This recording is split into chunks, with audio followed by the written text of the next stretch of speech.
తెలంగాణలో liquor scam partner ని ఓడించామన్నారు CM Revanth Reddy. ఇక ఇప్పుడు అసలు పార్ట్నర్ ని ఢిల్లీలో ఓడిస్తామన్నారు.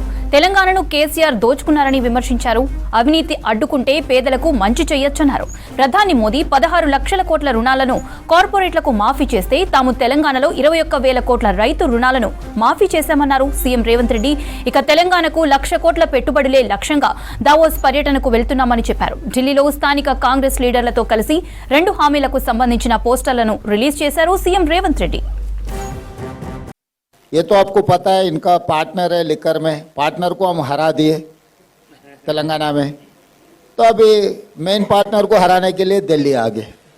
तो ये पैसों के जो करप्शन है, करप्शन को आप कम कर दिए तो पैसा आम जनता को मिल जाएंगे।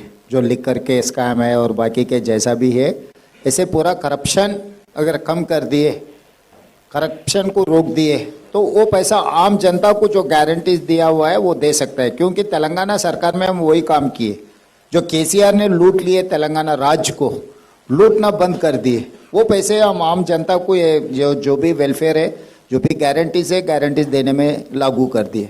और दूसरी बात रहा, हम लोग दावोस जहाँ पर जा रहे हैं कि वो इन्वेस्टमेंट समिट है, तो तेलंगाना राज्य ने कम से कम 1 लाख करोड़ रुपए इन्वेस्टमेंट तेलंगाना राज्य में लाने के लिए हम कोशिश कर रहे हैं, आगे देके जाएंगे। अभी 26 तारीख को मैं बोलूँगा कि कितने पैसे लेकर आए। We have vast experience to run the government.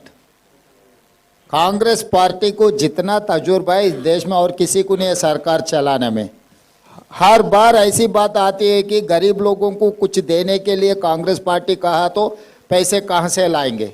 मैं आपको एक सवाल पूछना चाहता हूँ, आप मीडिया के माध्यम से नरेंद्र मोदी जी को, वो 11 साल प्रधानमंत्री बनकर 16 लाख करोड़ रुपए कॉर्पोरेट कंपनी को माफी किए, कहाँ से लाए ये पैसे, किसका पैसे?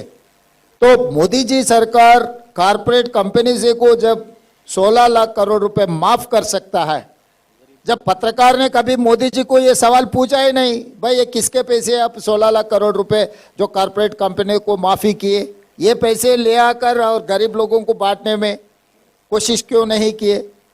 और दूसरी बात रहा, ये एनसीटी है, नेशनल कैपिटल टेरिटरी, केंद्र सरकार की कुछ जिम्मेदारी है जो बजट देने का।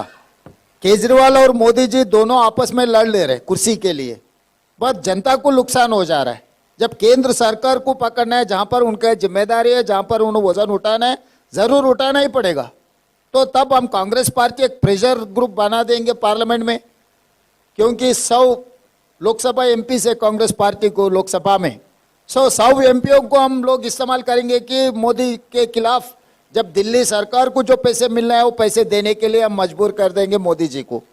जो राज्य सरकार को जो पैसे मिलना है केंद्र सरकार से, वो हक है, वो हक मांगने के लिए हम राहुल जी के नेतृत्व में हम लोकसभा में लड़ेंगे मोदी के खिलाफ, वहां से भी पैसे लाएंगे।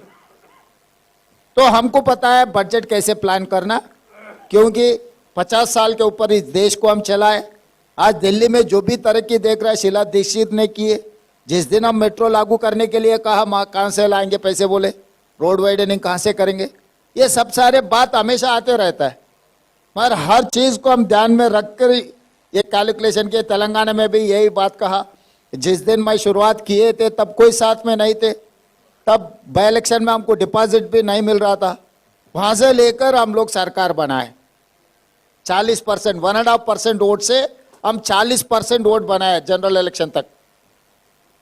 तो इसीलिए दिल्ली में भी लोग अभी सोचने का वक्त आए।